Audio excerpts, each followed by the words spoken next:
Hey everyone, welcome back to Mad Ink Creation. Today we're diving into a fascinating topic that can truly revolutionize your design process, UX law. Whether you're a seasoned designer or just starting out, understanding UX law is essential for creating user-centered designs that stand out. So let's get started. First, let's talk about what UX law is. UX law, or user experience law, refers to a set of principles that guide the design of user-friendly interfaces. These principles are based on research and real-world observations of how users interact with products. Let's explore some key principles of UX law that every designer should know. One of the most well-known principles is Fitz's law. This principle states that the time required to move to a target area is a function of the distance to the target and the size of the target. In simple terms, it means that larger and closer buttons are easier to click. Another important principle is Hick's law. Hick's law states that the time it takes to make a decision increases with the number and complexity of choices. To apply this in your designs, try to simplify options and avoid overwhelming users with too many choices. Think about a navigation menu.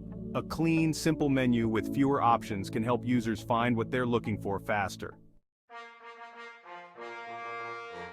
Lastly, let's talk about the law of proximity. This principle suggests that objects that are close to each other appear to be grouped together. Using this law, you can organize related items together to create a more intuitive layout. For instance, grouping related navigation links can help users understand the structure of your site more easily. Now let's discuss how you can apply these principles in your own projects. Start by evaluating your current designs. Look for areas where you can apply these principles to improve usability. Remember, even small changes can make a big difference. To give you a deeper understanding, we've interviewed some industry experts about their experiences with UX law. Understanding UX law has been a game changer for my design process. It helps me create interfaces that are not only beautiful, but also incredibly functional. Applying these principles has led to a significant increase in user satisfaction and engagement in our projects. I hope this video has given you valuable insights into UX law and how it can transform your design approach. Don't forget to like, subscribe, and hit the notification bell for more content on design and user experience. Thanks for watching, and I'll see you in the next video.